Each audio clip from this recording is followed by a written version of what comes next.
이번 시간에는 정조의 개혁 정치와 수원 화성의 가치에 대해서 알아보도록 하겠습니다. 교과서 18, 19, 20쪽 내용입니다. 수원 화성은 정조 임금 때 지어진 성입니다. 따라서 수원 화성이 지어진 이유를 알기 위해서는 정조의 당시 상황에 대해서 이해할 필요가 있습니다. 지금도 새누리당, 더민주당 이렇게 나눠서 정치를 하듯이 당시도 노론과 소론으로 나뉘어져 가지고 정치를 하고 있었습니다. 그런데 영조를 지지하는 노론, 영조의 아들인 사도세자를 지지하는 소론, 격렬하게 싸우게 되면서 심지어는 아버지가 아들을 죽이는 사도세자는 아버지인 영조에게 죽임을 당했습니다. 뒤주에 갇혀서 물도 못 먹고 음식도 못 먹고 하다가 일주일간 갇혀서 굶어 죽었거든요. 굉장히 비극적인 일이 일어났는데 정조는 이 사도세자의 아들입니다. 따라서 그 당시 신하들이 노론이 많았기 때문에 정조가 왕이 되는 것을 막으려고 했습니다. 즉 왕이 되는 것을 원하지 않았어요. 하지만 정조는 수많은 위기를 극복하고 할아버지인 영조에게 인정을 받으면서 결국 할아버지를 이어서 조선의 왕이 됩니다. 그럼 우여곡절 끝에 왕이 된 정조는 왕이 돼서 어떠한 일을 하였을까요?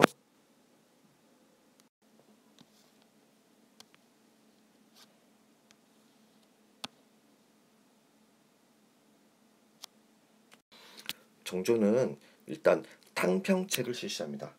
탕평책, 말이 좀 어렵죠? 그 당시 노론과 소론, 나눠서 싸우던 그런 것들을 막고요. 당파와 관계없이 고르게 인재를 등용하였습니다. 이 시기 때 많은 학자들이 등용이 되었었는데요. 그 대표적인 학자가 남인이었던 정약용이었죠. 다음, 규장각을 설치하여 인재들에게 학문을 연구하도록 하였습니다. 조선 전기에 세종대왕은 뭘 설치했을까? 네, 집현전을 설치해서 학문을 연구하였죠. 조선 후기에는 정조가 규장각을 설치하여서 인재들에게 학문을 연구하도록 하였습니다. 다음으로 장용령이라는 군대를 만들었습니다. 개혁을 하기 위해서는 어떻게 힘이 있어야 되죠. 그러니까 자신을 지켜줄 수 있는 부대를 만들었어요. 이름이 장용령입니다. 다음으로 서울에게 벼슬을 할 수 있는 기회를 주게 되었어요. 서울은 무엇일까? 정실 부인이 아닌 이제 비의 자식들도 첩의 자식들도 이제 벼슬을 할 수 있는 기회를 주는 거예요. 대표적인 예가 홍길동 예를 들 수 있겠죠? 이러한 정조의 개혁 정치는 다 무엇을 위한 것일까요? 네, 정조의 왕권을 강화하기 위한 것들입니다. 이를 뒷받침하기 위한 것이고요. 최종적으로 정조는 그 당시 서울에는 노론 세력이 너무 강해가지고 개혁 정치를 하기가 너무 부담스러운 거야. 그래서 이제는 군사 상업 중심지를 새로 만들어야 되겠다. 아버지의 무덤이 그 당시에 수원에 있었거든요. 그래서 수원 화성을 건설하기에 이르게 됩니다. 즉 수도를 화성으로 옮기려는 까닭은 화성을 건설해서 이제 개혁 정치를 하고요. 새로운 수도에서 그리고 군사와 상업 중심지로 키우기 위해서입니다. 그 당시 정약용을 제일 유명한 이제 정조의 부하죠. 제일 믿음직한 정약용에게 수원 화성을 만들도록 지시를 하게 됩니다. 그럼 수원 화성에 대해서 구체적으로 살펴볼까요? 수원 화성은 뛰어난 과학적 특징과 건축물의 아름다움으로 1997년 유네스코 세계문화유산으로 지정이 된 우리나라의 대표적인 건축물입니다. 수원 화성은 우리의 전통적인 축성 기법, 성을 만드는 기법에다가 당시 동양과 서양의 새로운 과학적 지식과 기술을 적극적으로 활용하여 만든 성입니다. 우리나라 성들은 기본적으로 자연 지형을 잘 이용하였죠. 수원 화성도 이제 평지에도 지어진 것도 있지만 산의 능성을 따라서 저 주변의 자연지를 잘 살려서 지었습니다. 하지만 곳곳에 이제 그 당시 과학기술을 볼 수 있는 이제 시설물이 있는데요. 일단 서북 쪽 공심돈을 바라볼까요? 공심돈. 어, 공심돈이라는 거는 이제 막루예요. 그래서 공심돈 뜻은 속이 비어 있는 돈들이라는 뜻입니다. 속이 비어 있어서 계단으로 올라다니면서 적들을 공격하도록 설계하였다고 합니다. 그래서 공심돈 안에서 총 대포를 쏘면은 어느 방향에서 총탄이 날라올지 알 수 없기 때문에 적들에게 위협을 주기 충분했다고 해요. 공심도는 조선의 축성사에서 처음으로 시도한 건축물입니다. 화학문으로 가볼까요? 화학문은 북쪽에 있는 수문입니다. 굉장히 특이하게 생겼죠? 수원 화성은 가운데 수원천이 이렇게 지나고 있는데요.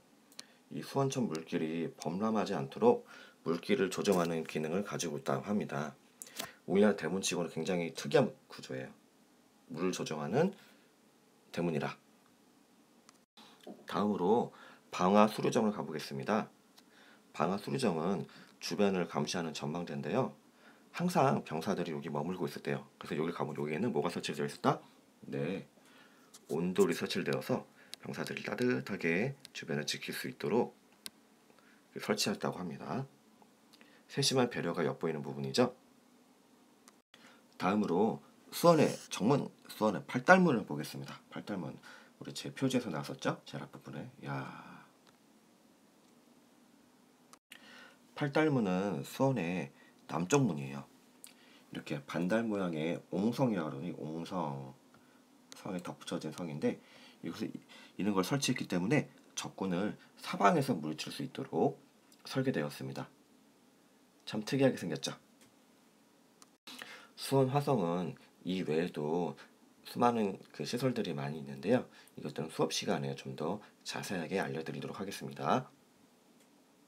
그런데 수원 화성은 짧은 시간, 약 2년 만에 만들 수 있었다고 해요.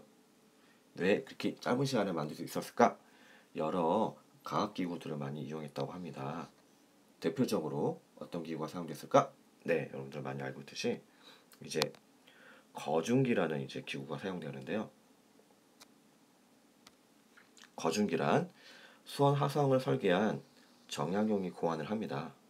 정조가 참고할 책을 줬다고 해요. 그래서 그 제일 똑똑한 부하인 정약용이 딱 그 책을 보고 그 거중기란 기계를 만들어냈는데요. 도르의 원리를 이용해서 작은 힘으로 무거운 물건을 들어 올리는 장치입니다. 따라서 수많은 사람들의 노동력이 필요하지 않고 이제 기계를 이용해서 성곽들을 쌓을 수가 있었겠죠. 그리고요, 그 전과 다르게 강제로 일을 시킨 게 아니에요. 돈을 주고 일꾼들을 고용했다고 합니다. 그러니까 일꾼들도 일할 맛이 나겠죠. 그리고 과학적인 설계와 치밀한 계획을 세워서 이제 수원 화성을 건축했는데요. 이 건축 과정에 잘 나와 있는 책이 있대요. 이 책의 이름이 뭐다? 화성 성역 이계라고 합니다. 화성 성역 이계는 심지어 이 성곽 벽돌을 누가 지었는지, 누가 만들었는지, 누가 감독을 했는지 이름까지도 다 나와 있을 정도로 아주 정밀한, 아주 자세하게 나오는 책이고요. 이를 봤다 수원 화성은 이제 개화기가 되면서 많은 부분이 허물어졌음에도 불구하고 이제 화성 성역 의계가 남아있기 때문에 이를 토대로 그대로 복원할 수 있었다고 합니다. 그래서 유네스코에서도 이를 인정해서 그 수원 화성을 세계문화유산으로 인정해줄 수 있었다고 합니다. 우리 그 조상들의 치밀한 기록 정신을 알 수 있는 근거가 됩니다. 화성은 과거의 성이 아닌 현재의 성이기도 합니다. 지금 수원의 선생님은 이제 역사 기행을 많이 가요. 그래서 여러분들에게 필요한 자료들을 구하려고 하고 있는데 화성을 가보면은 이렇게 수많은 관광객들이 이렇게 다닐 수 있는 곳이 있고요. 산책하기도 너무 좋아요.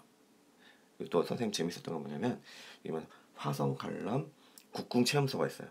국궁을 할 수 있는 곳이 있고요. 거기 가보면은 국궁 관역이 이렇게 만들어져 있습니다. 그래서 대여소에서 활을 빌려서 활 이렇게 쏘면요, 이제 국궁 체험을 해볼 수가 있는데 정말 어려워요. 활쏘기 잘 하려고 하면은 정말 많은 연습이 필요할 것 같습니다. 여러분들도 시간이 되면은 수원 화성 말로만 그 그림으로만 보지 말고 실제 가서 봐보세요. 그러면 좀 더 잘 이해할 수 있을 것 같습니다.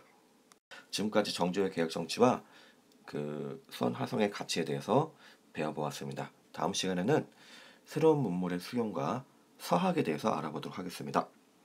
예, 지금까지 봐주셔서 감사합니다. 정의 노트에 꼭 정리해서 자기 것으로 만들어 보세요.